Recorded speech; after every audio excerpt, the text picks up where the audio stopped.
चलो चलो इधर ध्यान दो। अभी नेक्स्ट है हमारा compound sulphur dioxide, SO2, right.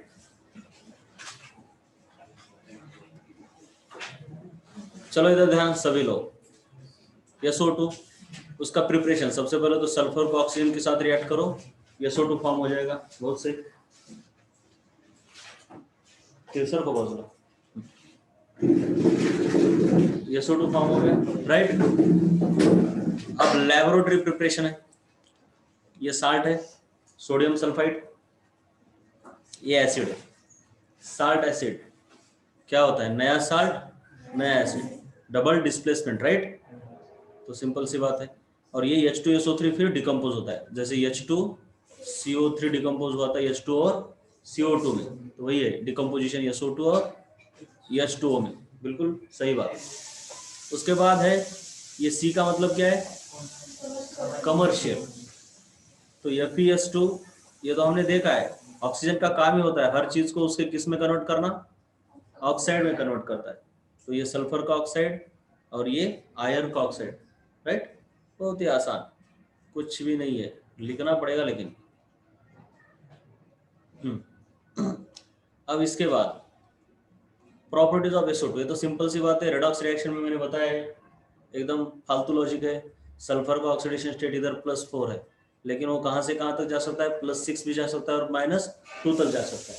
और सल्फर का +4 है, तो ये इधर भी जाएगा इधर भी, यानी it can act as reducing agent as well as. अरे समझ में आया क्या ये जो बात मैंने बोली? सल्फर डाइऑक्साइड में सल्फर की ऑक्सीडेशन स्टेट +4 है, और सल्फर की कैपेबिलिटी कहाँ से कहाँ तक है, -2 से लेकर +6। और मैंने बोला जब इन दो ऑक्सीडेशन स्टेट, ये सबसे हाईएस्ट ये सबसे लोएस्ट, अगर यहाँ पे रहेगा तो ऊपर जाना चाहेगा, यहाँ पे रहेगा तो नीचे आना चाहेगा। ऊपर है मतलब ज्यादा है तो कम होना चाहेगा, ज्यादा है तो कम यानी रिड्यूस होना चाहेगा, यानी ऑक्सीडाइजिंग एजेंट की तरह काम करेगा। नीचे है तो रिड्यूसिंग एजेंट की तरह काम करेगा, और अंदर है तो बोथ की तरह काम करेगा, as reducing agent as well as oxidising agent. तो सबसे पहले SO2 वाटर में डालो, सिंपल सी बात है, नॉन मेटल का ऑक्साइड है तो क्या होगा, एसिडिक है। और ये एक H2SO3 यानी सल्फ्यूरस एसिड बनाएगा, राइट। और उसके साथ इक्विलिब्रियम में भी है, मतलब रिवर्सिबल रिएक्शन है। ये भी हमने रिएक्शन ऑलरेडी देखी है, SO2 को ऑक्सीजन के साथ रिएक्ट कर दो, वैनेडियम पेंटॉक्साइड, तो SO3 बनाएगा। ये बहुत इंपॉर्टेंट रिएक्शन है, सल्फ्यूरिक एसिड के फॉर्मेशन में भी काम की चीज है ये। मतलब ये इसका ऑक्सीडेशन हुआ अपना, +4 से यहाँ पर क्या हुआ, +6। उसके बाद चलो now sulphur dioxide as reducing agent. तो सबसे पहले तो ये Cl2 है, ये रिड्यूसिंग एजेंट की तरह काम कर रहा है, मतलब इसका क्या होगा, इसका ऑक्सीडेशन होना, यानी इलेक्ट्रॉन ये इसको दे देगा। और ये बात सही भी है, क्यों, क्योंकि क्लोरीन इससे इलेक्ट्रॉन लेने की ताकत रखता है ना, क्लोरीन एक हैलोजन है, इलेक्ट्रोनेगेटिविटी ज्यादा है, तो क्लोरीन का रिडक्शन तो नहीं कर सकता, सॉरी क्लोरीन का रिडक्शन कर सकता है लेकिन क्लोरीन का ऑक्सीडेशन नहीं कर सकता। बातें समझ में आ रही है, कौन किसके तरफ से क्या लिख सकता है। तो क्लोरीन इसको इलेक्ट्रॉन देता नहीं, लेकिन इससे लेगा मतलब इसका ऑक्सीडेशन होगा। तो ये देखो ये SO2 है, SO2, तो क्लोरीन बस इसके साथ ऐसे 2 बॉन्ड बना रहा है। बात समझ में आई ऐसे, जैसे सल्फ्यूरिक एसिड होता है ऐसे, बस OH की जगह पर क्या आया, Cl, इसको बोलते हैं SO2Cl2, सल्फ्यूरिल क्लोराइड। जैसे ही ये आता है आपको याद होना चाहिए कि इसको हमने पहले भी यूज किया। कहाँ पे यूज किया पता है, in the preparation of PCl, बोलो PCl5 फ्रॉम, बोलो फॉस्फोरस। SO2Cl2 का इस्तेमाल करते हो तो क्या होगा, PCl5 प्लस, याद आ रहा है क्या, SO2। ऐसे बातें होती है। अब ये एक बात, अरे हाँ एक बात बतानी रह गई, ये वाली रिएक्शन मैंने जरा गलत दी है, ये वाली PCl5, कौन सी वाली, PH3 की ना, किधर है PH3,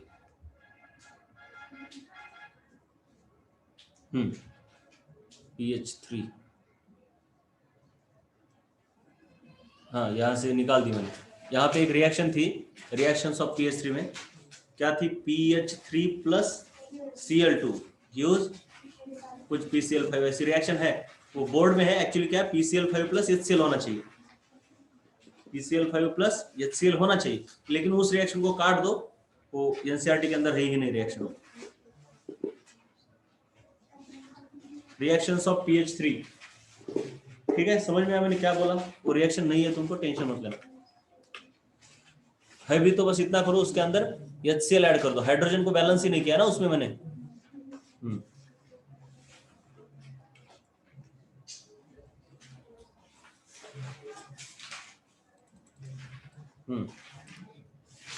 तो ये हो गया सल्फ्यूरिल क्लोराइड, ठीक है। उसके बाद इधर ध्यान दो, अगर ये ड्राई है तो ऐसे हो रहा है, ठीक है, और वेट Cl2 है, वेट का मतलब क्या होगा कि Cl2 के साथ क्या होगा, वाटर भी होना चाहिए, वेट का मतलब, तो वेट है मतलब वाटर है, तो ड्राई के साथ ये हो रहा है, तो वेट के साथ क्या होता है, पहले तो ये फॉर्म होगा सल्फ्यूरिल क्लोराइड, और आगे क्या होगा, वाटर इसके साथ रिएक्ट करेगा, तो कैसे रिएक्ट करेगा देखो, वाटर OH OH, तो ये HCl निकल जाएगा और ये OH इधर आएगा, OH इधर आएगा, बात समझ में आ रही है। तो क्या पैदा होगा, सल्फ्यूरिक एसिड ऐसे तो पैदा होगा, और HCl आपका बाय प्रोडक्ट होगा, समझ में आ रहा है क्या, ड्राई के साथ क्यों ऐसा हुआ और वेट के साथ ऐसा क्यों हुआ, वेट का मतलब क्या होता है उसके अंदर, पानी होता है, बिल्कुल सही बात है, सिंपल सी बात है। सब रिएक्शंस का लॉजिक बता रहा हूं मैं, नियरली सभी रिएक्शंस का, ठीक है। अरे चलो, चलो अब देखो, अब SO2 FeCl3 के साथ एज रिड्यूसिंग एजेंट हम बात कर रहे हैं, रिड्यूसिंग एजेंट यानी इसका क्या होना चाहिए, रिडक्शन।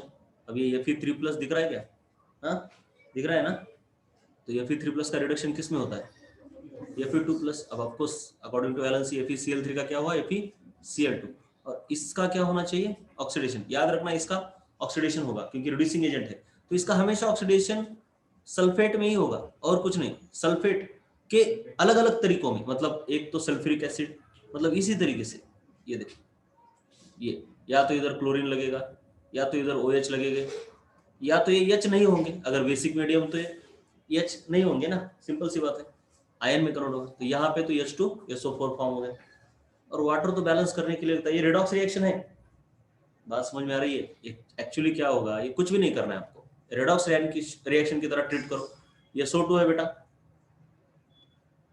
और Fe3+ है, यहाँ तक बात समझ में। अब Fe3+ का क्या होगा, रिडक्शन होगा या ऑक्सीडेशन, किसमें होगा, Fe, और इसका ऑक्सीडेशन तो इसके +6 ऑक्सीडेशन स्टेट, अब +6 ऑक्सीडेशन स्टेट में ये क्या करता है, सल्फेट ही तो बनाता है, ऐसा है। अब इस रेडॉक्स रिएक्शन को बैलेंस कर दो, एसिडिक मीडियम में हो रहा है, मतलब बेसिक मीडियम दिया नहीं है तो आपको एज्यूम करना है एसिडिक मीडियम ही, तो एसिडिक मीडियम में करोगे आप बैलेंस, इसको कैसे बैलेंस करोगे, तो आपको पता है किस तरीके से, रिडक्शन हाफ रिएक्शन, और ये वाली, इसमें तो कुछ भी बैलेंस नहीं करना है, ये वाली है आपकी रिडक्शन वाली रिएक्शन, राइट, और ये कौन सी है, ऑक्सीडेशन हाफ रिएक्शन, समझ में आ रहा है। तो यहाँ पे क्या करते हो आप, देखो यहाँ पे लिखता हूँ, SO2 यूज सल्फेट, इतना तो पता ही है, इतना तो समझ रहा है ना, इतना तो समझ रहा है कि ये तो होना चाहिए, पूरी रिएक्शन को बैलेंस अपने ही हिसाब से कर सकते हो आप, Fe2+ ये हो रहा है। अब यहाँ पे तो कुछ नहीं करना है, यहाँ पे एक इलेक्ट्रॉन को ऐड करना पड़ेगा चार्ज बैलेंस करने के लिए, बाकी तो कुछ बैलेंस करना ही नहीं है। रेडॉक्स रिएक्शन को बैलेंस करने के तरीके बताए मैंने, या तो डायरेक्ट इसको रट लो, मैं अलग तरीके से भी समझा रहा हूँ कि रटने की जरूरत नहीं होती, चीजों को रेडॉक्स रिएक्शन से देखो। अब क्या करेंगे, इसको क्या बैलेंस करना है, ऑक्सीजन, इधर 4 है तो इधर 2 वाटर के मॉलिक्यूल लगाने पड़ेंगे, बस सही है ना, 2 ऑक्सीजन को बैलेंस करेंगे। अब 4 हाइड्रोजन हो गए तो इधर 4H+ लगाना पड़ेगा, सही बात है ना, ऐसे ही तो करते हैं, 4H+ लगा दिया। अब चार्ज को बैलेंस करो, चार्ज कितना हो गया, इधर +2 हो गया ना, इधर तो 0 है, इधर तो 0 चार्ज है, सही बात है ना, तो इधर 0 करने के लिए 2 इलेक्ट्रॉन लगा दो। अब चार्ज को इक्वल करने के लिए इसको 2 से मल्टीप्लाई करो, हाँ तो चार्ज हो गया ना इक्वल, 2 इलेक्ट्रॉन इधर 2 इलेक्ट्रॉन इधर, ये 2 हो गया, ये भी 2 हो गया। अब इन दोनों को ऐड कर दो, बात समझ में आ रही है क्या क्या हो रहा है, हाँ। अब इन दोनों को अगर ऐड कर दिया तो बेटा क्या क्या होगा देखो, ठीक है, SO2 FeCl3 2Fe3+, यहां तक ठीक है। अब इधर और कौन है? SO2 दिख रहा है? दिख रहा है क्या? लेफ्ट साइड को क्या क्या है दिख रहा है ना? लेफ्ट साइड को SO2 दिख रहा है क्या? फिर SO2 और क्या दिख रहा है आपको लेफ्ट साइड को? वाटर भी तो दिख रहा है। अरे वहां पे नीचे गया क्या? इधर लिख देता हूँ, चलो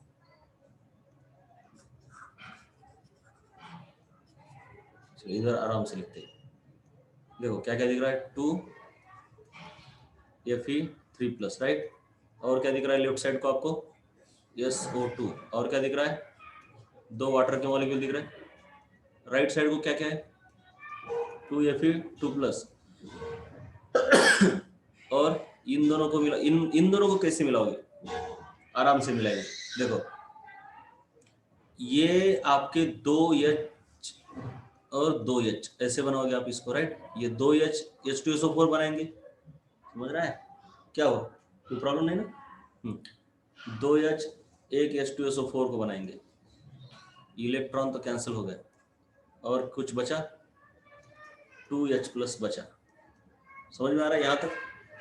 सब कुछ हुआ, अभी कुछ बचा है क्या? बोलो एक बार, आराम से बोलो, कुछ बचा? अरे क्लियर है कि नहीं? नहीं समझ रहा कुछ? अब क्या करना है फिर? ऐसी तो नहीं दिख रही रिएक्शन, अलग ही आ गई। स्पेक्ट्रायन पता है ना, यहाँ पे क्लोरीन ये स्पेक्ट्रायन है, इसको कुछ नहीं हुआ, इधर भी और उधर भी कुछ नहीं हुआ, मतलब उसमें कोई चेंज नहीं हुआ ना। तो उसको ऐड करो। अब इसकी वैलेंसी के अनुसार अब 2 Fe है, एक Fe को 3 Cl3 लगते, तो अब ऐसे कितने 6 Cl- लगेंगे। और जैसे ही 6 इधर ऐड कर दे तो इधर भी 6 तो ऐड करने ही पड़ेंगे बैलेंस करने के लिए। तो ये क्या हो जाता है देखो, अभी ये 2 FeCl3, राइट। 2 FeCl3 हो गया, इनको मिला के plus SO2 plus 2H2O gives, ये देखो 2 FeCl2, 4 क्लोरीन तो बिक गए, कितने बचे? क्लोरीन कितने बचे बेटा? 2 बचे, तो कहाँ जाएंगे अब? H+ के साथ जाएंगे ना HCl बनाने के लिए, तो 2HCl और फिर क्या, H2SO4। चलो अब ये H2SO4 बना, HCl बना। बोलो अब क्या? और आगे देखेंगे ना क्या करना है, पहले ये क्लियर है? अब तक पूरा क्लियर है। अब यहाँ पे देखते हैं क्या हुआ इसका। FeCl3 यहाँ पे इसको अगर 2 करोगे तो यहाँ पे 3 नहीं कर सकते, तो ये रिएक्शन चलो NCERT के अंदर की निकालो जरा, मुझे लग रहा है इसमें कोई तो झोल है क्या? देखो ये रेडॉक्स रिएक्शन से मैंने की है, मुझे तो पता भी नहीं। NCERT की रिएक्शन बस निकालो, कुछ तो झोल है, क्योंकि क्लोरीन को बैलेंस करेंगे कैसे? FeCl3 FeCl2, तो इधर 3 लगाएंगे इधर 2 लगाएंगे, तो फिर आयरन बैलेंस नहीं होगा,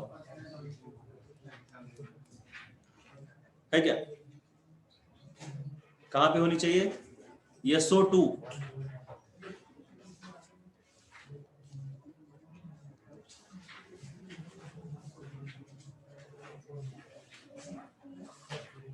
SO2 की रिएक्शन में है। हाँ कुछ तो गलत, मैं H2O की जगह पर HCl है, ठीक है, और इधर H2O है क्या? है। मतलब देखो अभी रिएक्शन तो ऐसी लिखी है मैंने, तो ये गलती भी हो गई, लेकिन रेडॉक्स रिएक्शन से अपने आप रिएक्शन सही आ गई, ठीक है। आप एक बार क्रॉस भी चेक कर लिया करो, क्योंकि ये लास्ट ईयर मैंने नोट्स बनाए, तो उसमें ऐसी एक आध गलती हो भी सकती है। बात समझ में आ रही है मैं क्या बोल रहा हूँ? क्योंकि ये मैंने बोला ना, पहले कैसे पढ़ाया करता था, वो एरो थे सब, तो 2-4 सालों में जहाँ पे गलतियां थी वो सब निकाल दी थी मैंने। तो ऐसी एक आध गलती अगर कहीं पे होती है तो NCERT के साथ क्रॉस चेक तो करना ही पड़ेगा आपको, कुछ है तो, ठीक है। लेकिन समझ में आया कि ये किस तरीके से रेडॉक्स रिएक्शन से हमने बैलेंस कर दिया इसको। और ये कोई ऐसे रट्टा मारने की चीज नहीं है, सिंपल है, इसका ऑक्सीडेशन होगा इसका रिडक्शन होगा, रेडॉक्स रिएक्शन के ऊपर कमांड होना चाहिए बस। तो देखो अब देखते इसमें क्या होना चाहिए था, ये वाटर का बच्चा इधर,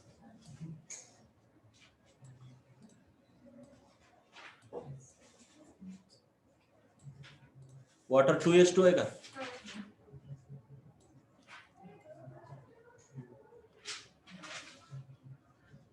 घर पे जाके क्रॉस चेक करते हो ना आप लोग थोड़ा बहुत तो, या कुछ नहीं? क्रॉस चेक कर लिया करो बस। 2H2 और इधर HCl है, देखो जरा एक बार HCl है क्या? एक HCl। हाँ, ये मैंने कहाँ से उठा दी, फिर बोर्ड के बुक से उठा दी।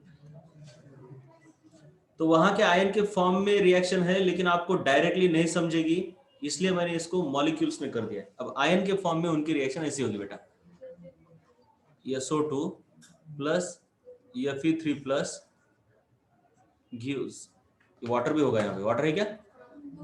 2H2 2H प्लस 2H2 है ना, और फिर हाँ हाँ ठीक है, रुको एक मिनट, और यहाँ पे होगा Fe2 प्लस, हाँ चलो बोलो यहाँ पे क्या है फिर? SO2 क्या है? हाँ SO4 ना, sulphate ion, SO4 2 minus plus 4H plus, ये ठीक है। मतलब जो मैंने पहले बनाई थी आयन के फॉर्म में ऐसे, तो मैंने इसको बैलेंस करके फिर बाद में मॉलिक्यूलर फॉर्म में रखा था। तो ये रिएक्शन डायरेक्टली सबको समझ में नहीं आती, इसलिए मॉलिक्यूल्स के फॉर्म में मैंने बनाया था। लेकिन आपको मॉलिक्यूलर फॉर्म में हो या आयोनिक फॉर्म में हो, किसी भी फॉर्म में दे सकते, मॉलिक्यूलर भी दे सकते, आयोनिक फॉर्म में भी दे सकते, ऐसी कुछ नहीं है। तो दोनों समझना चाहिए आपको। रेडॉक्स में मैंने सब कुछ लिया भी है, ऐसा कुछ नहीं कि मैंने नहीं लिया।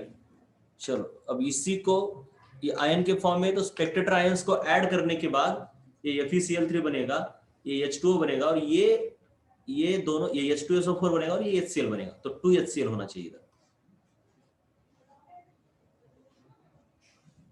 बात समझ में आ रही है? हाँ, कोई मतलब हम बता नहीं सकते, हो भी सकता है कि FeSO4 भी हो। एक्चुअली यहाँ पे FeSO4 होगा, क्यों?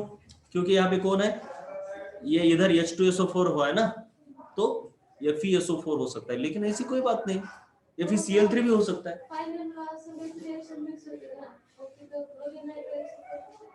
तो कुछ भी हो सकता है, आपको उतना समझना चाहिए।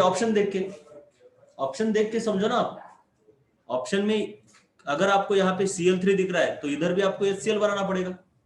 अगर आपको इधर क्या दिख रहा है, SO4, FeSO4 दिख रहा है, तो आपको इधर SO4 बनाना पड़ेगा, मतलब वो H2SO4 ही बन जाएगा फाइनली। चलो SO4 से देखते हैं क्या होगा। SO4 से देखेंगे, देखो अभी एक मिनट बेटा, प्लीज शांत रहो।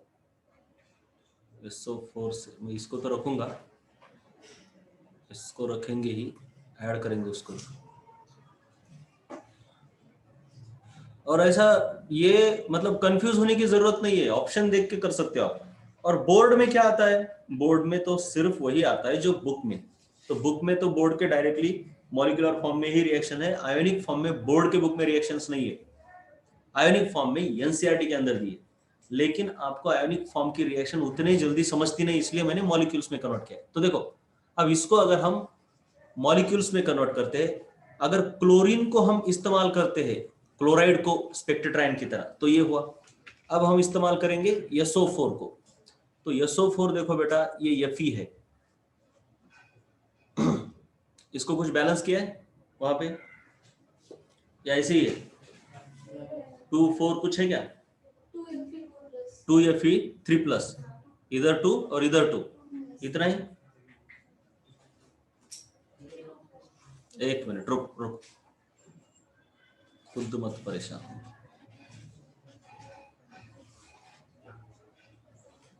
हाँ चलो बताओ अभी। हाँ वो दोनों को 2 2 होना चाहिए, राइट, बैलेंस करने के लिए। तो चलो यहाँ भी 2 लगा दिया मान लो, यहाँ भी 2। लो अभी सल्फेट, ये क्रॉस मल्टीप्लिकेशन से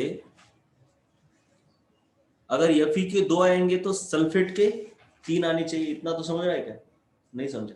क्रॉस मल्टीप्लिकेशन कुछ समझ रहा है? Fe की वैलेंसी कितनी है बेटा? 3 है, और सल्फेट की कितनी है? 2 है। तो Fe के अगर 2 आते हैं Fe3+ वाले, तो सल्फेट की कितनी लगेंगी? 3 लगेंगी। इतना समझ रहा है क्या रे? अरे बोलो एक बार, तुम लोगों को समझ रहा है? तिकड़म आगे।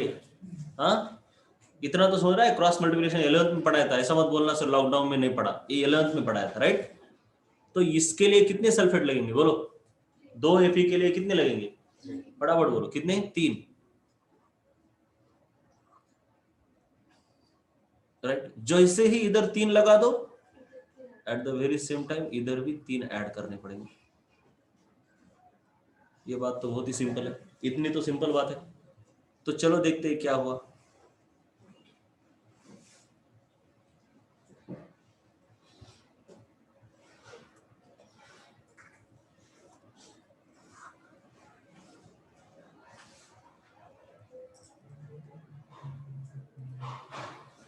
हाँ, तो अब क्या बनेगा?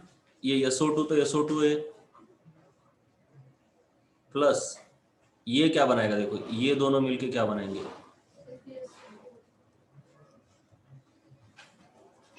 ये बनाएंगे FeSO4, नहीं क्या बनाएंगे? Fe, बोलो क्या बनेगा कंपाउंड इन दोनों का? FeSO4 बनेगा। Fe2, बोलो जरा एक बार। Fe2SO4 taken thrice plus 2H2। अब ये क्या बनाएंगे बोलो? मैं जरा, Fe और इधर SO4 का क्या कंपाउंड बनेगा? FeSO4 ही बनेगा ना, और कुछ नहीं। तो मैं क्या करूंगा, इधर जो है 3 FeSO4, उनको मैं लिखूंगा 2+। वेरी गुड, अरे वाह, कितना बढ़िया, बहुत ही बढ़िया। हाँ, तो अब क्या होगा बेटा? इन दोनों का देखो, इधर नजर लाओ, इसका क्या बनेगा? बोलो बोलो बोलो, इसका क्या बनेगा? या फिर दरवाजा दरवाजा दरवाजा लाऊंगे लाऊंगे। तो बेटा 2FeSO4, राइट? अब क्या होगा बताओ? H2SO4 बनेंगे कितने? एक ही बनेंगे या दो? 2 H2SO4 बनेंगे, तो इसका होगा 2H2SO4। समझ में? ये हो गया आपकी मॉलिक्यूलर रिएक्शन। अगर क्लोराइड, देखो ये स्पेक्टेटर आयन के ऊपर डिपेंड करता है, डिपेंड्स ऑन स्पेक्टेटर आयन, एक तो ऐसे या फिर ऐसे। समझ में आई? ये है आपकी तीसरी रिएक्शन। मतलब ये रेडॉक्स रिएक्शन का रिवीजन छोटा सा हो गया, इतना ही समझ लो, बाकी कुछ नहीं। सल्फेट एज स्पेक्टेटर आयन यहां पे लिखूंगा मैं, यहाँ पे कौन है? सल्फेट एज स्पेक्टेटर आयन, और यहाँ पे कौन है? Cl- as spectator. यहां तक बात समझ में आएगी? मतलब दो तरीके से हम लगा सकते हैं स्पेक्टेटर आयन, एक तो सल्फेट या फिर क्लोराइड, ठीक है?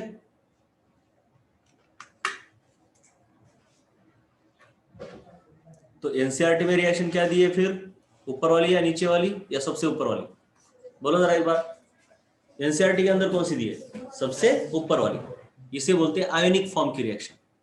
नीचे वाली मॉलिक्यूलर फॉर्म की रिएक्शन है, जो कि बोर्ड के अंदर दी है, बोर्ड बुक के अंदर मॉलिक्यूलर फॉर्म में रिएक्शंस दी है। दोनों आपको आनी चाहिए। एमसीक्यू में कुछ भी आ सकता है, ऐसे थोड़ी है कि इसी तरीके से आएगा। कंसेप्ट तो क्लियर होना ही चाहिए पूरा। अब चलो आगे चलते हैं। उसके बाद है KMnO4। चलो नीचे मैंने लिखा है आयोनिक फॉर्म में और मॉलिक्यूलर फॉर्म में। एनसीईआरटी के अंदर ऐसी दी होगी, मतलब ये SO2 और MnO4। तो इसका तो +7 है, इसका तो +4 है। ये तो मतलब देखने की जरूरत नहीं, +7 है या +4 है, एसिडिक मीडियम है ना ये, क्योंकि सल्फर SO2 जो है वो एसिडिक ऑक्साइड है। तो एसिडिक मीडियम में इसका क्या होगा? +7 से +2। एसिडिक मीडियम में ऑक्सीडेशन स्टेट चेंज होती है। देखिए आपके पास कौन है? दो बंदे, एक है क्रोमियम और दूसरा है मैंगनीज, KMnO4 K2Cr2. इनको तो याद ही रखना है। कौन से दो लोग? KMnO4 और K2Cr2O7, जिनके बारे में डी ब्लॉक में और डिटेल में पढ़ना ही है। KMnO4 और K2Cr2O7। KMnO4 में इसकी ऑक्सीडेशन स्टेट क्या होती है? +7, और क्रोमियम के K2Cr2O7 में 6। ये दोनों बहुत अच्छे ऑक्सीडाइजिंग एजेंट है। कौन से? KMnO4 और K2Cr2O7। क्यों? क्योंकि इनकी ऑक्सीडेशन स्टेट खुद की ज्यादा है। अरे समझ में आ रहा है? अच्छा ऑक्सीडाइजिंग एजेंट कौन है? जिसकी ऑक्सीडेशन स्टेट ज्यादा होती है, राइट? ज्यादा वाला ऑक्सीडाइजिंग एजेंट होता है। मैंने वो तो थोड़ा क्लियर भी किया है मैंने। नीचे है तो रिड्यूसिंग एजेंट, ऊपर है तो, बीच में है तो, दोनों। अब ये ऑक्सीडाइजिंग एजेंट है और इसका चेंज होता है सिर्फ क्रोमियम 3+ में, इतना ही होता है इसका, और कुछ नहीं। लेकिन मैंगनीज दो तरीके से बिहेव करता है। एक तो इसका चेंज होगा 2+ में, एक तो चेंज होता +4 में। दोनों में से कुछ भी हो सकता है, राइट? ज्यादा ऑक्सीडेशन, ज्यादा रिडक्शन कहां पे हो रहा है इसका? देखो, ये है आपका एसिडिक मीडियम, ये है आपका बेसिक मीडियम। ज्यादा ऑक्सीडेशन इसका क्या हो रहा है? ऑक्सीडेशन हो रहा है, रिडक्शन? रिडक्शन। तो कहां पे ज्यादा रिडक्शन हो रहा है? हाँ, एसिडिक में, क्योंकि यहाँ पे चेंज कितनी ऑक्सीडेशन स्टेट हो रही है? The change in oxidation state, that's it, delta is 5 and here delta is 3। जहां पे ज्यादा डेल्टा है वहां पे उसका रिडक्शन ज्यादा हुआ, यानी ऑक्सीडाइजिंग एजेंट अच्छा हुआ है ना। जितना खुद का रिडक्शन कर लेगा वो, जितना ज्यादा खुद का रिडक्शन कर लेगा उतना ज्यादा वो अच्छा ऑक्सीडाइजिंग एजेंट है ना। तो Mn+7 is good oxidising agent in acidic और बेसिक, एसिडिक मीडियम। इसीलिए अगर ड्रास्टिक कंडीशन इस्तेमाल करनी है तो एसिडिक KMnO4 का इस्तेमाल किया जाता है, राइट? तो इसको तो डी ब्लॉक में हम लिख के भी लेंगे आराम से, यहाँ पे तो बस याद रखना है।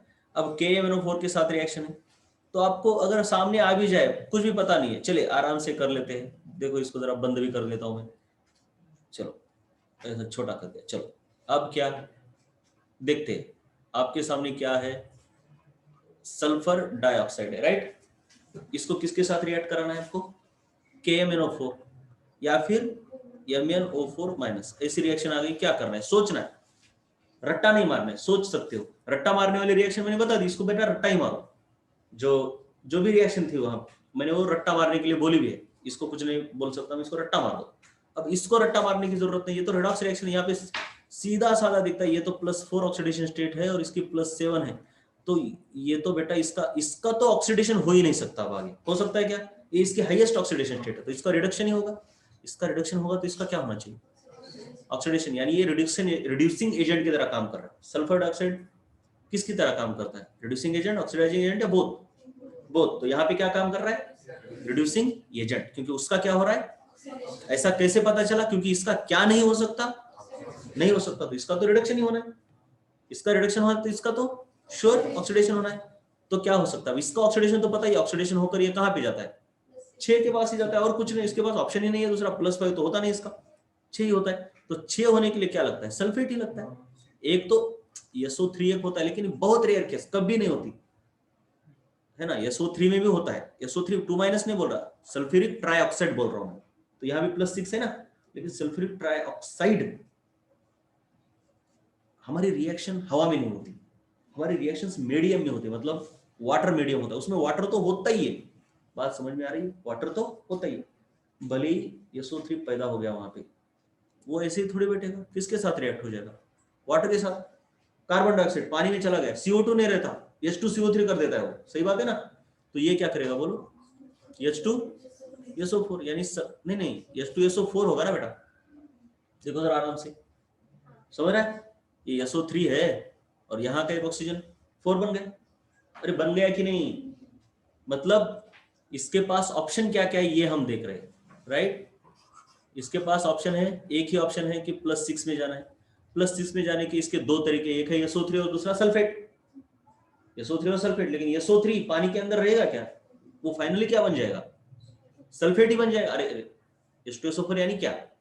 सल्फेट। H2SO4 थोड़ी पानी के अंदर रहता है, H2SO4, उसका तो डिसोसिएशन होगा ना बेटा। ये जो बातें होती है ये बुक में नहीं लिखी होती। क्यों? क्योंकि इतना इतना अगर बोलेंगे, बकबक करेंगे तो बुक बन जाएगा इतना बड़ा, है ना। ऐसा तो नहीं हो सकता ना। तो ऐसे जो बोलते हैं ना इन जनरल ऐसा कुछ भी, तो इनसे आपकी केमिस्ट्री ग्रो होती है। जो किसी बुक में भी लिखना मुश्किल हो जाता है। जहां पे जो नहीं आ रहा वहां पे बोलेंगे बहुत सारा, जहां पे लग रहा है कि फालतू है, क्यों वहां पे टाइम वेस्ट करना है। देखो अभी मैं क्या बोला, क्या हो सकता है, इतना ही सोचना है। SO2 है, +4 से +6 जाएगा।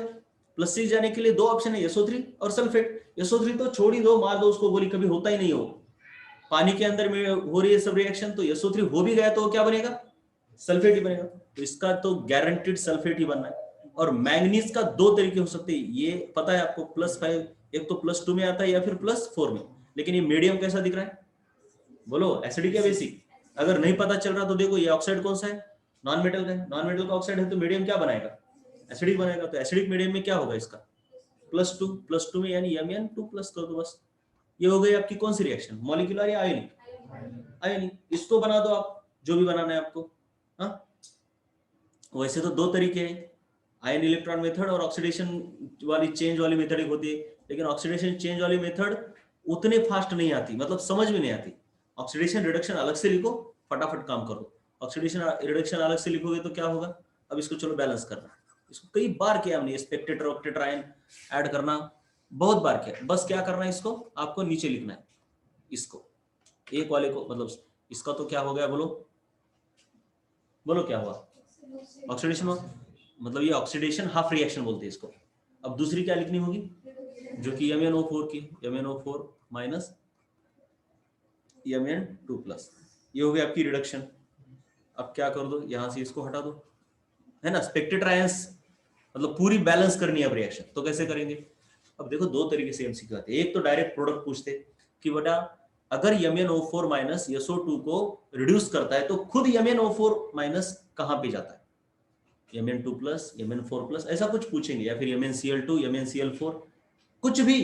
तो आपको वहां पे समझना है कि Mn का एसिडिक मीडियम में रिडक्शन हो रहा है तो +2 में जाएगा, +4 में, +2 में। अब +2 वाले कंपाउंड देखने, ऑप्शन में क्या होगा, MnCl4, MnO2, MnCl2, none of these या फिर ऑल ऑफ दीज होगा। तो कौन सा है, MnCl2, क्योंकि यहाँ पे +2 ऑक्सीडेशन स्टेट है। यहाँ पे देखोगे तो +4 है ना, क्योंकि ऑक्सीजन की कितनी होती है, -2। अरे समझ में आ रहा है, ऐसे ऑक्सीजन कितने हैं, 2 है, तो +4 हो गई। और यहाँ सॉरी, यहाँ पे कितनी है, +4, यहाँ पे +4, और यहाँ पे, तो यही ऑप्शन करेक्ट है, ये तो नहीं है। तो ऐसे सोचना है, ऐसे नहीं होता कि जितना रिएक्शन दी उतना ही वैसा ही आएगा, ऐसा तो होता ही नहीं बेटा। ये तो बच्चों के होते, 9th और 10th में जो नवनीत के पीछे MCQ रहते, इस तरीके के होते। नवनीत की लाइन, मतलब टेक्स्ट बुक की लाइन उठा ली, उसमें से एक वर्ड को गायब कर दिया, हो गया। ऐसे नहीं होता, कुछ तो घुमाएंगे ना, इतना तो आपको दिमाग होना चाहिए। और ऐसा नहीं है कि ये दिमाग मतलब बहुत बड़ी दिमाग की बात है, ये जनरल केमिस्ट्री से आता है। आपको इतना तो पता है कि यहाँ पे बेटा Mn2+ ही आना है, लेकिन Mn2+ थोड़ी देंगे ऑप्शन में। रिडक्शन ऑक्सीडेशन पढ़ा है ना उन्होंने, रेडॉक्स रिएक्शन में सब पढ़ाया ना उन्होंने, तो इतना तो दिमाग लगाना पड़ेगा, राइट। और ये कोई बहुत बड़ी बात नहीं। और इसी में डर जाते, जिसने ऐसा कभी सुना ही नहीं, ऐसा ऐसा जो भी मैं बोल रहा हूं, ये चर्चा सुनी ही नहीं है किसी ने, तो वो तो घबरा जाएगा, अरे ये तो मैंने पूरा NCERT रट्टा मार दिया, ये बात थी वहां पे, ये तो कुछ भी नहीं था यार। ऐसा होता है उसको, और ऐसा कई बार होता है। जैसे कि बोर्ड का जो प्रिपरेशन करते हैं ना, एक बच्चा था फिजिक्स में, बोर्ड में 100/100 लिया, घुले नाम था उसका। इधर ही रहता है गांव, इधर कोई सुमठाना, बहुत मस्त, मुसले मुसले नाम था उसका। तो फिजिक्स में आउट ऑफ 100 मतलब ऐसा नहीं है, बहुत होशियार है वो। केमिस्ट्री भी उसने बहुत अच्छा प्रिपेयर किया, लेकिन CET में मार्क कम लाया वो। मैंने बोला क्यों, जब हम क्लासेस डालने वाले थे उससे 1 साल पहले की बात है, तो पहले मैं उसको ही मिला था। वो बोला कि क्या, मैंने केमिस्ट्री की पूरी रिएक्शन रटी और पूरा याद भी था मुझे, लेकिन वहां पे कुछ A gives B, B gives C और C गिव्स D, ये तो कभी मैंने देखा ही नहीं था, ऐसा आ गया। तो ये रिएक्शन आने के बाद ऐसे अगर 10 भी रिएक्शन कर लेता ना वो, 10 भी प्रैक्टिस, तो उसको सब आ जाता, लेकिन कभी देखा ही नहीं उसने ना ऐसा। बोर्ड के बुक में कभी होता है कि ऐसा, इतना होता ही नहीं, तो उसकी वजह से ये हुआ। तो थोड़ी प्रैक्टिस होनी पड़ती है। चलो अब आगे चलते हैं, अब इसको फटाफट करना है। चलो अब इसको बैलेंस करना है, तो बैलेंस कैसे करोगे बेटा,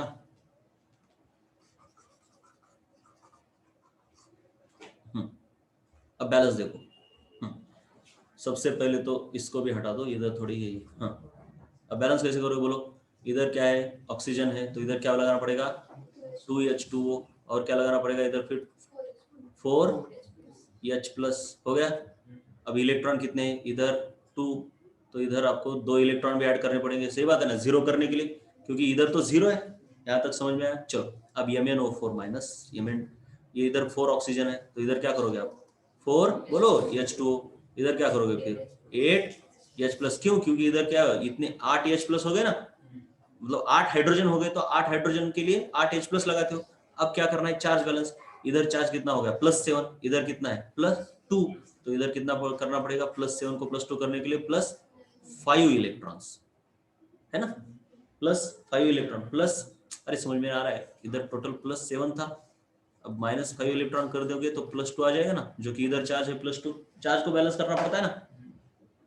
तो अब इनको क्या करोगे, मल्टीप्लाई करोगे, ये 5 से इधर मल्टीप्लाई करोगे, ये 10 हो जाएगा, ये 5 हो जाएगा, ये 20 हो जाएगा, और ये इलेक्ट्रॉन 5 2 10। अब इधर 2 से इस रिएक्शन को किससे मल्टीप्लाई करोगे 2 से, जिससे कि ये 2, ये 10, ये 16, ये जो भी 2, ये 8 हो जाएगा, और अब आपके इलेक्ट्रॉन और ये इलेक्ट्रॉन कैंसिल हो जाते हैं, और बाद में अब यहाँ के H प्लस भी कैंसिल होते हैं, और फिर स्पेक्ट्रेट्रायन ऐड करना पड़ता है, जो भी आपको ऐड करना है, राइट। और जिनको ये बहुत ही मुश्किल लग रहा है तो सिंपल क्या कर दो, सिंपल क्या कर दो बात, इसको रट लो, दोनों दिए मैंने, ये दिया आपको स्पेक्ट्रेट्रायन के फॉर्म में, ये दिया आपको मैंने आयनिक फॉर्म में। अब इसको बैलेंस भी करना है, इक्वेशन लगा के बैलेंस कर दो, फिर इक्वेशन से भी तो बैलेंस कर सकते हो, और इतना भी नहीं हो रहा तो एनसीईआरटी के अंदर नहीं, एनसीईआरटी के अंदर बैलेंस नहीं दिया, बैलेंस बोर्ड के अंदर दिया, क्योंकि एनसीईआरटी के अंदर तो बस इतना ही दिया, ये क्या आयोनिक रिएक्शन दिए, मॉलिक्यूलर रिएक्शन आपको बोर्ड बुक में मिल जाएगा, लिख सकते हो, बैलेंस कर सकते हो। और मैंने रेडॉक्स में बहुत पढ़ा है बैलेंस कैसे करना है, स्पेक्ट्रेट्रायन कैसे ऐड कर रहे हैं, सब कुछ बताया, राइट। एक बार फिर से उसको देख लो, राइट।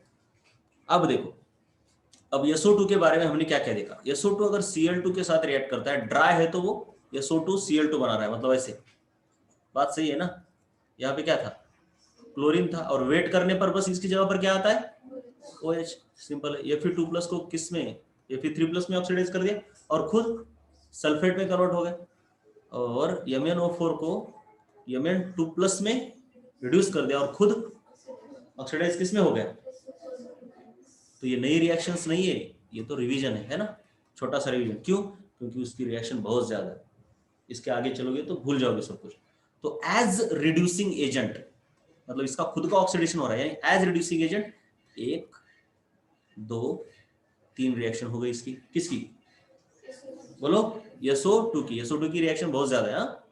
अब देखते हैं यहाँ आगे, SO2 और ये बेस, ये एसिड है, ये तो समझ में आया, मतलब सोचना पड़ेगा आपको क्या है, SO2 सोडियम हाइड्रोक्साइड के साथ रिएक्शन कर रहा है, यानी एसिड और बेस की रिएक्शन है, तो सिंपल क्या होना चाहिए आगे साल्ट, तो Na2SO3 साल्ट हो गया। अब साल्ट कौन सा होगा ये भी इंपॉर्टेंट है, सल्फेट भी तो हो सकता है, तो वो याद रखना पड़ेगा, इसको याद रखना, लेकिन साल्ट तो होगा, लेकिन सल्फेट भी हो सकता है, सल्फाइड भी हो सकता है। यूजुअली क्या होता है, अगर SO3 है तो उसका सल्फेट होता है, और SO2 है तो इसका क्या होता है, सल्फाइट होता है, राइट। एक ऑक्सीजन अगर इसके अंदर ऐड करोगे तो SO3 ही बन जाता है, और कुछ नहीं बनता, तो ये Na2SO3 सल्फाइट हो गया। देखो ऐसे ही है, SO2 का सल्फाइट बनेगा, SO3 का सल्फेट बनेगा, विदाउट चेंजिंग ऑक्सीडेशन स्टेट। अगर ऑक्सीडेशन स्टेट का चेंज नहीं हुआ तो, मतलब इसको पानी में डालो तो ये बनाता है H2SO3, इसको पानी में डालो तो ये बनाता है H2SO4, और ये वाटर, मतलब साल्ट प्लस वाटर, ये तो हो गया। फिर इस साल्ट का वाटर और SO2 के साथ रिएक्शन, वाटर और SO2 यानी H2SO3 के साथ रिएक्शन हो गया, तो ये हो जाता है NaHSO3 में फिर कन्वर्ट हो जाता है। मतलब ये कैसे हो रहा है, ये एक्चुअली SO3 का मतलब क्या है बेटा, ऐसे है सल्फ, देखो ये ऐसे है ना, समझ में आया, Na2SO3 ऐसे ही, अगर सल्फेट होता तो यहाँ पे हो जाता, राइट। अब ये है, अब इसको अगर एसिड के साथ का रिएक्ट कराते हो, एसिड मतलब ये एसिड ही है ना, अरे देखो जरा ये एसिड है क्या, नहीं है, अरे बोलो जरा ये क्या है, क्यों, H2O प्लस SO2 क्या है? एसिड ही है ना, बनाता तो एसिड ही है मिलके। तो एसिड के साथ अगर रिएक्ट करोगे तो ये एसिड H प्लस इसको देने की कोशिश करता है, पूरा तो नहीं दे पाता लेकिन एक को रिप्लेस कर देता है, तो यहाँ पे क्या आता है H, इसलिए क्या हो गया NaH, और ये क्या हो गया SO3। बात समझ में कैसे कैसे? अब ये रिएक्शन में उतना लॉजिक नहीं है, क्यों? एक यहाँ तो लॉजिक है, यहाँ तो लॉजिक है, क्या SO2 है तो सल्फाइड बनेगा, SO4 है तो सॉरी SO3 है तो सल्फेट, लेकिन ऐसा रट्टा नहीं मारना है, क्यों? SO2 हमेशा सल्फाइड बनाता है, लेकिन यहाँ पे SO2 ने क्या बनाया? क्योंकि यहाँ पे ऑक्सीडेशन हो रहा है ना, ये भी तो याद रखना है। यहाँ पे क्या है, एसिड बेस की रिएक्शन है, एसिड बेस की रिएक्शन में ऑक्सीडेशन रिडक्शन नहीं होता, जो है ऑक्सीडेशन स्टेट वही रहेंगे, बस क्या हो जाता है, आयन का एक्सचेंज करते हो। दो तरीके की रिएक्शन है, एक डिस्प्लेसमेंट रिएक्शन, एक रेडॉक्स रिएक्शन। डिस्प्लेसमेंट में ऑक्सीडेशन स्टेट चेंज होती है क्या? नहीं, ओनली आयन का एक्सचेंज होता है। और ऑक्सीडेशन रिडक्शन रेडॉक्स रिएक्शन में क्या होता है, एक की बढ़ती है एक की कम होती है, इतना तो याद, मतलब ये सब चीजें याद रखनी। अब देखो यहां तो लॉजिक है, सो नो प्रॉब्लम, लेकिन नीचे उतना लॉजिक नहीं, थोड़ा लॉजिक है, क्योंकि ये एसिड के साथ काम कर रहे हैं, तो एसिड तो H प्लस देने की कोशिश करेगा। ये हमने कहाँ देखा है?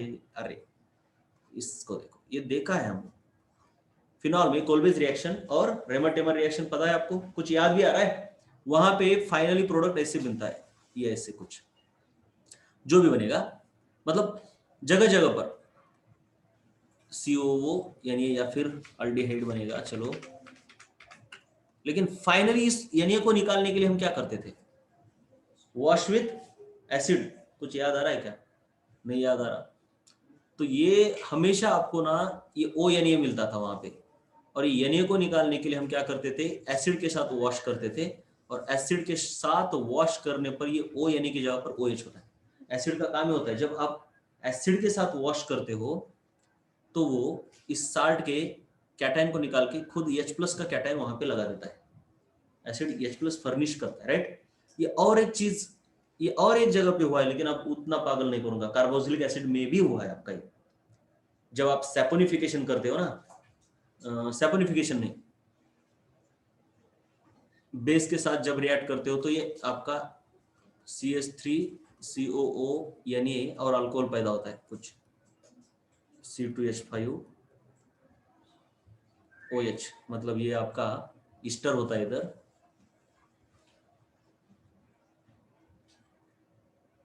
ऐसा ईस्टर है, और ईस्टर को आप हाइड्रोलाइसिस करते हो। देखो उल्टा, अगर आप कार्बोक्सिलिक एसिड, मान लो ये कार्बोक्सिलिक एसिड और ये अल्कोहल है, तो इनसे ईस्टर बनता है, ये तो पता है, इतना तो पता है। अरे पता है कि नहीं इतना बोलो। और ये रिवर्सिबल रिएक्शन, ये भी पता है। तो इस ईस्टर को अगर वाटर के साथ आप रिएक्ट कराते हो तो फिर कार्बोक्सिलिक एसिड और अल्कोहल तो बनना ही है। लेकिन अगर इसको आप बेसिक मीडियम में कराते हो रिएक्शन को, तो ये कार्बोक्सिलिक एसिड एसिड तो नहीं रह पाता। अरे बेसिक मीडियम में एसिड रहता है क्या? एसिड का क्या हो जाता है? न्यूट्रलाइजेशन हो जाएगा, और एसिड की H प्लस की जगह पर कौन आएगा? कैटायन आएगा, यानी आएगा, तो ये यानी आ जाता है।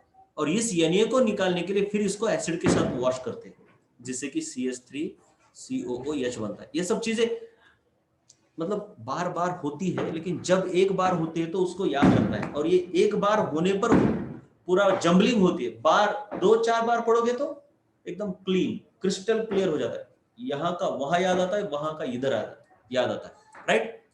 तो देखो मैंने क्या बोला, एक तो SO2 है, इसका ऑक्सीडेशन अगर होता है तो ये क्या बनाएगा? सल्फेट। लेकिन अगर एसिड बेस रिएक्शन होती है तो ये क्या बनाएगा? सल्फाइड। और सल्फाइड को एसिड के साथ रिएक्ट कराते हो तो एक मतलब इनमें से एक सोडियम को रिप्लेस करके ये बनाता है NaHSO3। ये भी बताया मैंने किस तरीके से, लॉजिक तो यहाँ पे भी है। बस यहाँ पे क्या गलती हो सकती है, H प्लस फर्निश करने के बाद H2SO4 क्यों नहीं बना रहा, ऐसा भी तो लग सकता है ना? लग सकता है। अब उसके लिए भी लॉजिक है। क्यों लॉजिक है? आप अगर देखोगे बेटा, आपने ये तो इक्विलिब्रियम में देखा होगा, पॉलीबेसिक एसिड जो होते हैं उनका एक H प्लस निकालना बहुत ही आसान होता है, लेकिन दूसरा निकालना बहुत मुश्किल होता है। वहां पे हमने ये देखा है, एक निकालने के लिए मान लो इक्विलिब्रियम कांस्टेंट K1 है और दूसरा निकालने के लिए K2 है, तो K1 is very very greater than K2। ये कुछ मैंने लिख के दिया है, समझ में आ रहा है कुछ? पहला H प्लस निकालना आसान है, दूसरा निकालना मुश्किल है।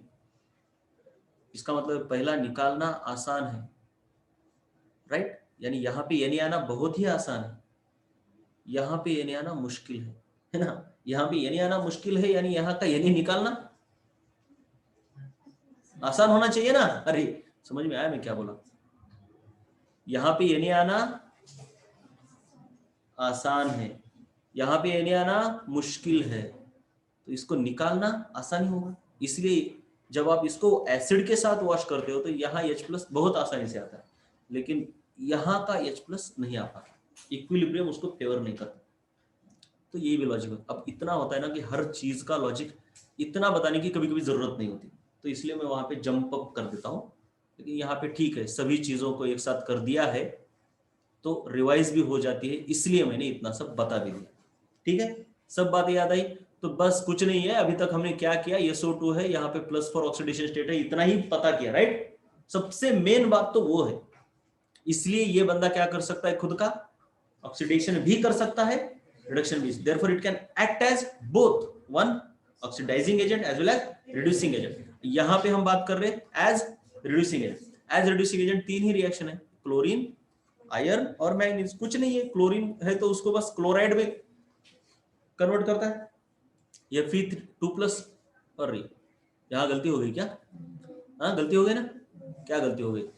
3+ और यहाँ पे 2+ होना चाहिए। ठीक है, ऐसी चीजों को आप भी ध्यान दिया करो, मैं अकेला थोड़ी क्या क्या करूँगा, क्योंकि ये फर्स्ट टाइम है इस तरीके के नोट से। ये देखो यहाँ पे बेटा 3+ होना चाहिए।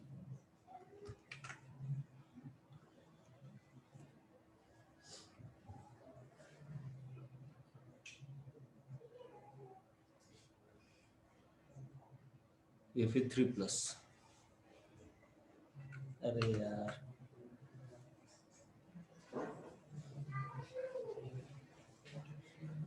और यहाँ पे 2+। चलो ये बात भी हो गई। तो इसमें कुछ बचा नहीं अभी। और सल्फर, इसका SO2 का ये सल्फेट ही होता है, देखो हर जगह पे सल्फेट हुआ, ये भी सल्फेट ही है, सल्फेट की तरह ही है, सल्फेट की तरह ही है ना, स्ट्रक्चर देखा हमने सल्फ्यूरिक एसिड के जैसे ही है वो, बस ऑक्सीजन की जगह पर क्या है, यहाँ पे क्लोरीन है। अब यहाँ पे सल्फेट ना बना के क्या बनाता है ये, बोलो सल्फाइड, क्योंकि यहाँ पे ऑक्सीडेशन हो रहा है क्या उसका, कौन सी रिएक्शन हो रही है, एसिड बेस। और फिर ये साल्ट जो पैदा हुआ है, साल्ट को अगर एसिड के साथ करोगे तो आपका साल्ट के अंदर का एक हाइड्रोजन वो रिप्लेस कर रहा है, सॉरी एक सोडियम रिप्लेस कर रहा है, लेकिन दोनों को नहीं कर पा रहा, दोनों को नहीं कर पा रहा। अदरवाइज हम क्या देखते थे, साल्ट और एसिड है तो नया साल्ट और नया एसिड बनता था, लेकिन यहाँ पे ये दोनों को रिप्लेस नहीं कर पा रहा, इतना ही याद रखो बस। चलो ठीक है, इनको लिख लो बेटा आप।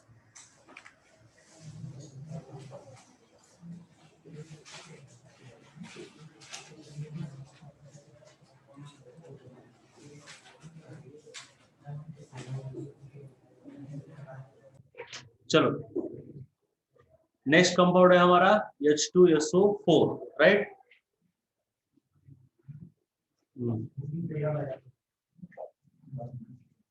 देखो प्रोसेस फ्लो डायग्राम और रिएक्शन, दो तरीके से आपको बता रहा हूं मैं। बोर्ड में लिखना है ये रिएक्शंस, राइट, समझ रहे हैं ना, बोर्ड में ये, और याद करने के लिए ये आसान होता है।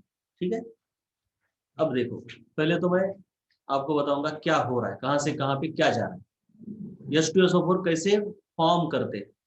तो सबसे पहले हमारे पास होता है सल्फर, अपना रॉ मटेरियल कौन है, सल्फर। सल्फर को ऑक्सीजन के साथ रिएक्ट करोगे तो सल्फर डाइऑक्साइड बनता है, ये तो बहुत ही सिंपल सी बात है, हमने ऑलरेडी देखी हुई है, बरोबर। ये किधर गया, चलो हाँ। तो सल्फर और ऑक्सीजन बना के मिलेंगे SO2, लेकिन इस SO2 को SO3 में कन्वर्ट करना बहुत मुश्किल है, ये मैं बात पहले से ही बता रहा हूँ, ये उतना आसान नहीं। तो ऐसा करने के लिए हमको किसका इस्तेमाल करना पड़ेगा, कैटलिस्ट का, वैनेडियम पेंटॉक्साइड। सही बात है ना, सल्फर SO2 में बनता है क्योंकि ये +4 ऑक्सीडेशन स्टेट है, लेकिन +4 से +6 तक इतना आसान नहीं है। सही बात है, क्योंकि दो दो इलेक्ट्रॉन्स को आपको एक्साइट करना पड़ रहा है, तो इसीलिए आपको ये कैटलिस्ट का इस्तेमाल करना पड़ेगा। टेम्परेचर देखो और ये प्रेशर देखो, ठीक है, बात सही है।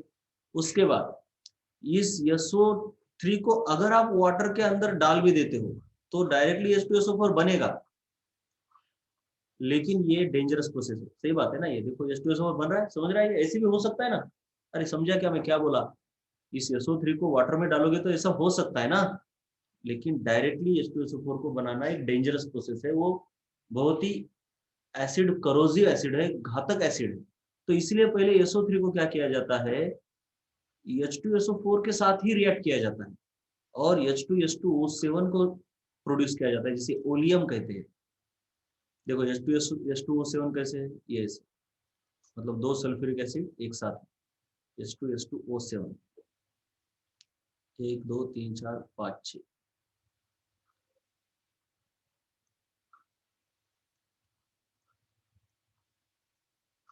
ये देखो H2S2O7 ओलियम बोलते हैं इसको, या फिर हमने इसको पायरो सल्फ्यूरिक एसिड भी बोला था, याद आ रहा है? अरे याद आ रहा है क्या, दो सल्फ्यूरिक एसिड से वाटर अगर निकल जाता है हीट करके तो ये पायरो सल्फ्यूरिक एसिड बनता है। तो देखो, दो सल्फ्यूरिक एसिड, इसको अगर आप इससे अगर वाटर को निकाल दोगे तो ये पायरो सल्फ्यूरिक एसिड बनता है। तो हमने क्या किया, पहले SO3 के साथ H2SO4 को रिएक्ट करके ओलियम यानी कि पायरो सल्फ्यूरिक एसिड बना दिया, पायरो सल्फ्यूरिक एसिड। अब पायरो सल्फ्यूरिक एसिड देखो यहाँ से डिहाइड्रेशन होकर ये बनता है, तो इसका हाइड्रेशन करोगे तो सिंपल यही बनना चाहिए। तो इस ओलियम का अगर हमने हाइड्रेशन किया तो क्या बन रहा है हमारा, सल्फ्यूरिक एसिड। ये थोड़ी सी उतनी डेंजरस प्रोसेस नहीं है, समझ में आया? डायरेक्टली SO3 को पानी में डालते वहां भी H2SO4 बन सकता था, लेकिन वो डेंजरस प्रोसेस है, एक्सप्लोजिव प्रोसेस है। तो पहले हमने SO3 को किस में कन्वर्ट कर दिया, ओलियम में, पायरोसल्फ्यूरिक एसिड में, और फिर बाद में इसका हाइड्रेशन करके सल्फ्यूरिक एसिड बना दिया। ये हो गया फ्लो डायग्राम। अब ये है contact process for 96 to 98% pure H2SO4। एक के नीचे एक कैसे होती है, पहले सल्फर आया, उसको ऑक्सीजन के साथ रिएक्ट किया, SO2 बना, SO2 को ऑक्सीजन की रिएक्ट करके SO3 बना। लेकिन ये आसान प्रोसेस नहीं है, इसलिए क्या इस्तेमाल करना पड़ा, कैटलिस्ट, और टेम्परेचर हाई, प्रेशर भी हाई। फिर SO3 को डायरेक्टली वाटर में ना डिजोल्व करके किसके साथ रिएक्ट किया, H2SO4 के साथ, क्या बना, ओलियम।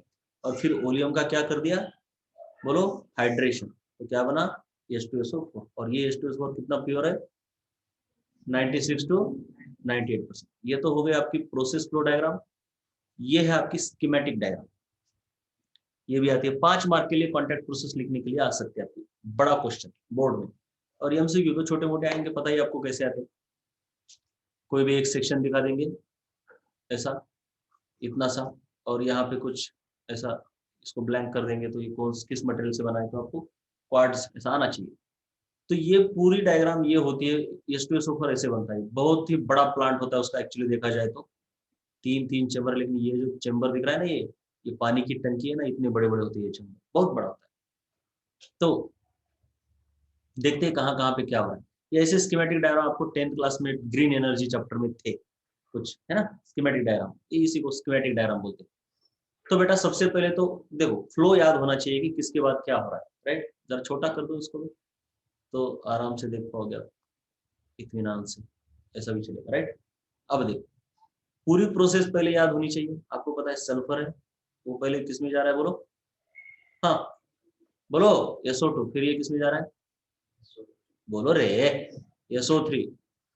कैटलिस्ट है वैनेडियम पेंटॉक्साइड। फिर क्या कर रहे हैं इसको, हाँ नहीं, H2SO4 के साथ रिएक्ट करके H2O7। अब इसका क्या कर रहे हैं, हाइड्रेशन, क्या बन रहे हैं, समझ में आया कहाँ कहाँ पे क्या हो रहा है। अब देखिए, सबसे पहले आपका ये चैम्बर है जिसको बोलते हैं सल्फर बर्नर। ये सल्फर बर्नर के अंदर ये ऐसे ऐसी स्टेप्स होती है, पायरिया, और इस स्टेप्स के ऊपर क्या रखा है, आपका सल्फर रखा है। ये क्या रखा है, ये सल्फर। और इस सल्फर को अब जलाया जाता है। अब देखो, पहली प्रोसेस तो ऑक्सीजन के साथ कंबशन ही तो है, जलाना मतलब कंबशन ही है। तो यहाँ से एयर डाल दी, एयर का मतलब क्या होता है, ऑक्सीजन ही तो होता है। एयर का मतलब क्या है, ऑक्सीजन। और टेम्परेचर इसका बढ़ा दिया जाता है। तो जैसे ही टेम्परेचर बढ़ा दिया तो ये बर्न करने लगता है, सल्फर डाइऑक्साइड पैदा होगा फिर बर्न होने के बाद। तो ऑक्सीजन ऐसा तो नहीं है कि इसके अंदर जो ऑक्सीजन आया 100% तो रिएक्ट नहीं होगा। तो इसलिए यहाँ से जो गैसेस आएंगे उसमें SO2 तो होगा, और क्या होगा, O2 भी। और ये सल्फर तो धूल की तरह होता है, आपको पता है ना, सल्फर धूल की तरह होता है, तो सल्फर भी उड़ेगा हवा में धूल की तरह। तो इस हवा के अंदर क्या क्या है, पूरे सल्फर के अंदर जो इम्प्यूरिटीज है, फिर थोड़ा सल्फर भी है, कन्वर्टेड सल्फर यानी SO2 भी है और O2 भी है, सब कुछ है, पूरी गंदगी है इसमें। तो इस गंदगी में, इस गंदगी को इस चीज से डाल दिया जाता है। ये चीज क्या है देखते चलो, ये वाला, ठीक है, लाल ही लेता हूँ। ये है, ये डस्ट प्रेसिपिटेटर। इसके अंदर से क्या होता है, जो डस्ट है वो सब वहां पे अटक जाता है। डस्ट प्रेसिपिटेट करने के लिए अलग अलग तरीके होते हैं, इलेक्ट्रोड का इस्तेमाल करते हैं वगैरह वगैरह वगैरह। लेकिन जो भी धूल आई है, धूल कहाँ से आई ये पता है, ये हवा चली ना यहाँ से बहुत जोर से, तो ये तो अपना धूल की तरह है, तो ये उड़ गया हवा में। तो जो सल्फर बर्न नहीं हुआ वो यहाँ पे अटक जाएगा, फिर आगे धूल नहीं है, सिर्फ कौन है, ये SO2 और O2 है। बात समझ में आ रही है क्या? तो यहाँ पे वाटर के स्प्रे है, वाटर के स्प्रे क्या करेंगे, जो भी और धूल बची है उसको क्या करेंगे, सेटल कर देंगे। पता है कैसे होता है, ये हवा में धूल होती है आपके, आप समर में देखो, जब आप बाहर जाते हो तो बहुत धूल होती है वातावरण में, जैसे ही बारिश होती है पूरी धूल सेटल हो जाती है नीचे। धूल होती है क्या बारिश में, नहीं होती। समझ में आ रहा है ये सब? तो वाटर का स्प्रे बिल्कुल बारिश की तरह होता है, तो उससे पूरा का पूरा धूल जो है वो नीचे सेटल हो जाएगा, और वेस्ट वाटर को हम वॉशिंग एंड कूलिंग टावर के लिए इस्तेमाल करते हैं। वॉशिंग कूलिंग टावर मतलब किसी चीज को ठंडा करने के लिए इस्तेमाल किए जाते हैं। अब फिर यहाँ से आपका SO2 और O2 अब प्योर है, मतलब इसमें कोई धूल नहीं है। तो इस धूल को फिर यहाँ पर लाया जाता है। यहाँ पे क्या होता है, इसे ड्राइंग टावर बोलते हैं। ड्राइंग टावर क्या करता है, अब यहाँ से पानी से आपने इसको नहला दिया, तो इस SO2 और O2 के अंदर वेपर तो चली गई होगी ना, मतलब ये मॉइस्ट हो गई एयर यहाँ की। तो इस मॉइस्चर को निकालने के लिए H2SO4 का इस्तेमाल करते हैं, स्प्रे का, बारिश की तरह। H2SO4 का काम होता है किसी भी चीज से पानी को निकाल लेना, किसी भी चीज से वाटर को निकाल लेता है वो H2SO4। सबसे उसकी घटिया प्रॉपर्टी, घटिया क्यों, क्योंकि जो एसिड अटैक होते हैं उसमें वही होता है। H2SO4 को किसी भी चीज के ऊपर डालो वो वहां से पानी निकालेगा। अगर पानी डायरेक्टली नहीं है, अगर ऐसा भी है, मान लो आपके शरीर के अंदर ग्लूकोज है C6H12O6, तो ये इससे भी पानी निकालेगा, तो पूरा कार्बन बच जाएगा। आप शक्कर ले लो, शक्कर के अंदर H2SO4 डाल दो, शक्कर के अंदर हाइड्रोजन ऑक्सीजन है C12H22OH22O11, तो उससे भी वो पानी निकाल लेगा, और बाकी क्या बचेगा, सिर्फ कार्बन। तो स्किन के ऊपर जो भी मॉइस्चर है, तो जो भी है स्किन के ऊपर डालो पानी निकाल लेगा, तो बचा क्या, चारकोल ही बचा। ऐसा ही हो जाता है फिर एसिड अटैक। तो ये घटिया प्रॉपर्टी H2SO4 की है, जो कहीं पे काम भी आती है, कहीं पे डिसएडवांटेजेस भी हो। तो ये ना इसके अंदर का पूरा मॉइस्चर निकाल के नीचे जाता है। तो अब यहाँ पे आपका पूरा ड्राई SO2 और O2, SO2 और O2 आ रहे हैं, वहां से आ रहे हैं। हमने यहाँ पे जो, हाँ बोलो, कुठं भेटणार, स्टार्ट प्योर ऑक्सीजन नहीं, यहाँ पे गंदगी है ना, इस सल्फर के अंदर बहुत सारी गंदगी है, ये प्योर सल्फर नहीं है, तो इसी को प्योर इस्तेमाल करना है, यही बोल रहे हैं। तो इतना आसान नहीं होता ना, प्योर चीजें मिलती कहाँ है, मिलनी भी चाहिए ना, रॉ मटेरियल आपको प्योर मिलना भी चाहिए। बात सही है ना? आप घर में लाके कई सारे प्रोसेसेस क्लीनिंग की करते हो, और डायरेक्टली अगर देखो गेहूं होता है आपके पास, दळण करणे म्हणता बघा, दळण करतात का नाही? राघवेंद्रमध्ये जा तुम्हाला डायरेक्टली मिळते, पण महाग किती असते, बरोबर है का नहीं? तो इंडस्ट्री वाले तो पैसा कमाना चाहते हैं ना, तो ये इतना सब करने के लिए डायरेक्टली H2SO4 भी तो ले सकते हैं खरीद के। तो कहाँ कहाँ पे सस्ता मिलता है वो लेंगे, और ये प्रोसेसेस घर पे ही करेंगे ना। प्योर तो नहीं मिलता कहीं पे सल्फर, कहीं प्योर मिलता है तो उसकी कॉस्ट ज्यादा है, उसकी कॉस्ट ज्यादा है तो क्या करना है फिर, पैसा थोड़ी कमाएंगे। H2SO4 पैदा होगा, पैसा नहीं कमाएंगे, है ना? H2SO4 पैदा करना है कि पैसा कमाना है, इंडस्ट्री डाल के क्या करना है बेटा, पैसा तो कमाना है उनको। H2SO4 इसीलिए वो क्या करेंगे, सब चीजें सस्ती सस्ती लेंगे और उनको अपने हिसाब से क्लीन करेंगे। सही बात है? चलो, अब तो ये सब क्लीनिंग वोलिंग ये सब चीजें यहाँ पे हो गई। अब यहाँ पे ये चीज देखो क्या है, it is arsenic purifier containing gelatinous hydrated ferric oxide. जो भी है इस सबको रट्टा मारना है। जिलेटिनस का मतलब क्या होता है, जिलेटिन कैसा होता है भैया, आपने कभी देखा होगा इस चीज को, जिलेटिन कैसे दिखता है? पता है आपको जिलेटिन कैसे होता है? जिलेटिन मतलब ये डिंक, पता है? गम, गम को पानी के अंदर डाल दो कुछ दिनों के लिए, वो कैसा बनता है, वो जिलेटिन हो गया।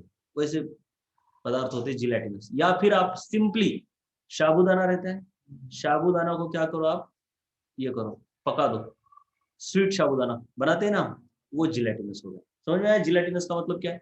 तो ऐसा जिलेटिनस हाइड्रेटेड फेरिक ऑक्साइड है और आर्सेनिक प्यूरिफायर है, जहां पे अगर और भी कुछ धूल है तो यहाँ पे अटक जाएगी, खत्म हो जाएगी। ये है प्री हीटर। प्री हीटर मतलब अब हमको रिएक्शन किसके किसके बीच करानी है, ये तो हो गया।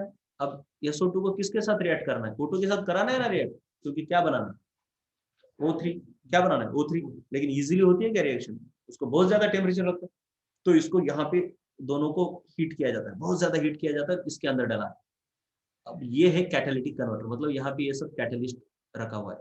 ये V2O5, ये V2O5 के बना तो रिएक्शन होती नहीं, तो यहाँ पे ये कौन आया, इंटर कौन किया बोलो, SO2 प्लस O2, जो कि ठंडे है या गर्म है, बहुत गर्म है। लेकिन अब और क्या चाहिए उनको, प्रेशर भी चाहिए और कैटलिस्ट, टेम्परेचर तो है ना, टेम्परेचर तो यहीं पे मिल गया बेटा, टेम्परेचर यहाँ पे मिल गया कि नहीं बोलो, मिल गया ना यहाँ पे टेम्परेचर। अब यहाँ पे क्या मिलेगा, दो चीजें और क्या मिलेगी, कैटलिस्ट और प्रेशर। तो ये कैटलिस्ट और प्रेशर के प्रेजेंस में किसमें कन्वर्ट हो गया, SO3 में। अब इस SO3 को यहाँ डाला जाता है, ऊपर से H2SO4 डाला गया। देखो SO3 को रिएक्ट किसके साथ कराया, देखो H2SO4, तो यहाँ पे क्या मिला आपको, ओलियम। और इस ओलियम को फिर किसके साथ रिएक्ट करोगे, वाटर के साथ, क्या बनेगा H2SO4। समझ में आई प्रोसेस कैसे कैसे कैसे कैसे, एकदम फास्ट एकदम फास्ट। चलो सबसे पहले तो गंदा गंदा सल्फर है यहाँ पे, बहुत गंदा है, उसके बाद बहुत सारी इम्प्योरिटी है, यहाँ से हवा डाल दी, ये हवा जोर से ब्लो कर दी, इसलिए क्या हो गया, यहाँ की गंदगी भी उड़ गई और सल्फर SO2 में कन्वर्ट हो गया। लेकिन जो सल्फर रिएक्ट नहीं हुआ, जो गंदगी रिएक्ट नहीं हुई और ऑक्सीजन जो रिएक्ट नहीं हुआ, सब यहाँ पे आ गए। यहाँ पे धूल को प्रेसिपिटेट कर दिया गया, लेकिन पूरी धूल तो निकलती नहीं, बहुत ही ढीठ होती है वो, तो यहाँ से निकल गई। अब SO2 प्लस O2 यहाँ पे आ रहे, इनको पानी से नहलाया, जिससे कि और धूल वगैरह मिट्टी सब खत्म हो गए। फिर SO2 और O2 यहाँ पे आ गए, लेकिन उनके अंदर अब मॉइस्चर आ गई है, पानी से नहलाया इसलिए, तो कॉन्सेंट्रेटेड H2SO4 को डाला, जिससे क्या हुआ कि इसके अंदर का मॉइस्चर निकल गया। H2SO4 एक गुड डिहाइड्रेटिंग एजेंट है, कहीं से भी मॉइस्चर निकाल देगा। तो अब ड्राई SO2 और O2 है, ड्राई SO2 O2 को रिएक्ट करने के लिए हमको टेम्परेचर प्रेशर सब चाहिए, तो यहाँ पे और एक प्यूरिफायर लगा दिया कि जिससे और भी अगर कुछ बचा हो तो सब निकल जाए। ये प्यूरिफायर आर्सेनिक का है और जिलेटिनस हाइड्रेटेड फेरिक ऑक्साइड है इसके अंदर। फिर SO2 और O2 इन दोनों को यहाँ पे प्री हीट कर दिया, गर्म कर दिया, और फिर इसको इस चेम्बर में डाला जहाँ पे कैटलिस्ट रखा हुआ है V2O5, तो SO3 में कन्वर्ट हो गया। रिएक्शन तो बस यहाँ पे हुई पहली, और उसके बाद डायरेक्टली यहीं पे हुई। यहाँ तो सब बाकी प्यूरिफिकेशन प्रोसेस है, इसलिए इतनी इंपॉर्टेंट होती है प्यूरिफिकेशन। मैंने शुरू में बताया था, जनरल ऑर्गेनिक केमिस्ट्री में जब पढ़ा था प्यूरिफिकेशन सेपरेशन प्रोसेस ज्यादा इंपॉर्टेंट होती है रिएक्शन से भी। रिएक्शन तो कर लोगे आप, लेकिन प्रोडक्ट प्योर चाहिए आपको, राइट, तो उसी में ज्यादा खर्चा हो जाता है। तो उसके बाद ये SO3 है, फिर SO3 को H2SO4 के साथ रिएक्ट करा, रिएक्शन यहाँ पे भी हुई और ओलियम बना, फिर इसको हाइड्रेट किया जाता है, H2SO4 बनेगा। तो रिएक्शन आपकी कहाँ कहाँ पे बनी बेटा, यहाँ पे एक रिएक्शन हुई, यहाँ पे एक रिएक्शन हुई, यहाँ पे रिएक्शन हुई, और नीचे एक होने वाली है बाद में। ये सब तो तामझाम है, मतलब साफ सफाई वाला, और उसी के पैसे मिलते हैं, राइट। चलो अब इसकी रिएक्शन देख लेते हैं, हो जाए पूरा। सबसे पहले रिएक्शंस ऑफ H2SO4, पहले तो देखना है बेटा सल्फर की ऑक्सीडेशन स्टेट कौन सी है यहाँ पर, बोलो कितनी है, सल्फर की ऑक्सीडेशन स्टेट कितनी है H2SO4 में, ऐसा पूरा रटा हुआ है, +6 है, तो सिंपल सी बात है, ज्यादा है या कम है, ज्यादा है, तो ये क्या होगा, रिड्यूस होगा खुद, यानी it will act as good oxidising agent.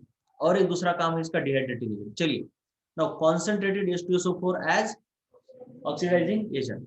तो ये H2SO4 किसी भी नॉन मेटल के साथ रिएक्ट होता है तो नॉन मेटल का ऑक्साइड फॉर्म करता है और खुद रिड्यूस होकर कहाँ जाता है, SO2 में। देखो इसके पास कई ऑप्शन है, एक तो -2 में भी जा सकता है, या फिर +4 में भी आ सकता है। उसको ईजी है कि यहाँ पर आके रुक जाए, और वाटर बना रहा है। समझ में आया क्या क्या बन रहा है, जनरल रिएक्शन क्या है, H2SO4 reacts with non metal to give metal oxide, sulphur dioxide and water. तो ये नॉन मेटल बदलने के बाद ये बदलेगा, बाकी तो ये कांस्टेंट रहेगा, राइट। तो अगर नॉन मेटल आपका कार्बन है तो क्या बनेगा, CO2, फास्फोरस है तो P2O5 का डाइमर है, P2O5 का डाइमर, फास्फोरस पेंटॉक्साइड का डाइमर है, और सल्फर है तो SO2। देखो सभी को क्या कर दिया इसने, ऑक्सीडाइज कर दिया क्या, दिख रहा है क्या? अरे ऑक्साइड बना रहा है तो सिंपल सी बात है, ऑक्सीडाइज कर दिया, खुद रिड्यूस हो गया, क्योंकि अच्छा ऑक्सीडाइजिंग एजेंट है। तो इनको रख लो बस, कार्बन का CO2, फास्फोरस का P2O5 और सल्फर का SO2। क्या है, कुछ भी मतलब बहुत बड़ी बात नहीं। उसके बाद H2SO4 क्या है, ये एसिड है बेस है? एसिड है। तो एसिड की मेटल के साथ रिएक्शन होने पर क्या बनता है, साल्ट, साल्ट, ये वाटर और SO2, याद रखना है। कोई भी मेटल के साथ अगर ये रिएक्ट करता है, वैसे तो HCl अगर है तो हाइड्रोजन गैस निकलता है, अगर सल्फ्यूरिक एसिड है तो SO2 गैस भी निकल रहा है साथ में, सल्फेट भी बन रहा है और वाटर भी बन रहा है। क्या क्या बन रहा है समझ में? ये जनरल रिएक्शन है। तो कोई भी मेटल ले लो, यहाँ पे आपको अचानक आएगा जिंक, उससे सिंपली क्या करोगे आप, यहाँ पे जिंक रखोगे और क्या फॉर्म होगा, Zn SO4, बाकी की चीजें कांस्टेंट। अगर एल्यूमिनियम है तो देखो फॉर एग्जांपल एल्यूमिनियम, तो Al2SO4 टेकन थ्राइस। उसके बाद अगर ये देखो, ये है आपका एसिड और मेटल हैलाइड यानी साल्ट है, ऐसे है ना, मेटल हैलाइड यानी कोई भी एग्जांपल बताओ। हाँ, FeCl3, और एक बताओ, NaCl, साल्ट ही है, सो एसिड साल्ट, नया साल्ट, सॉरी नया साल्ट, नया एसिड। अरे हुआ कि नहीं, इसमें कुछ बताने वाली बात है नहीं। आयोनाइजेशन इन वाटर, ये इंपॉर्टेंट है, आयोनिक इक्विलिब्रियम में हुआ है। इसमें 2 हाइड्रोजन यानी डाई बेसिक है। कैसा है, डाई बेसिक। तो पहली स्टेप में एक हाइड्रोजन निकल रहा है, समझ में आ रहा है, और ये H3O कैसे हुआ, यहाँ का हाइड्रोजन इसके ऊपर अटैक करता है, बात सही है, तो H3O पैदा हो गया। तो ये इसका डिसोसिएशन कांस्टेंट मान लो K1, और HSO4 ये दूसरा हाइड्रोजन निकलने का डिसोसिएशन कांस्टेंट क्या है, K2। समझ में आया, एक हाइड्रोजन निकला, बाद में दूसरा निकला, तो K1 is very very greater than K2। मैंने बोला था ना, पहला हाइड्रोजन बहुत आसानी से निकलता है, लेकिन दूसरा हाइड्रोजन उतनी आसानी से नहीं निकलता। उसके बाद डिहाइड्रेटिंग एजेंट, डिहाइड्रेटिंग एजेंट यानी किसी से भी वाटर खींच लेगा ये। तो ये देखो, ये कौन है, ये आपका शक्कर, सुक्रोज, उसमें से देखो ये 11H2O निकलता है ना, ऐसे ऐसे नहीं निकलता, ऐसे हम खींच के नहीं निकाल सकते कोई भी, ये बहुत मुश्किल है ऐसा करना, लेकिन ये कौन कर सकता है, ये H2SO4। देखो क्या बन गया, सिर्फ कार्बन बचा, यानी सिर्फ कोयला बचेगा और पानी निकल जाएगा वहां। शक्कर ले लो, घर में मत करना ये सब कुछ, मैं बता रहा हूँ, मान लो शक्कर ले ली, कभी बड़े हो गए तो शक्कर लेना, या फिर कॉलेज वाले सर का ये काम रहता है कि ये सब करके दिखाए, उनके पास लेबोरेटरी वगैरह है, ठीक है।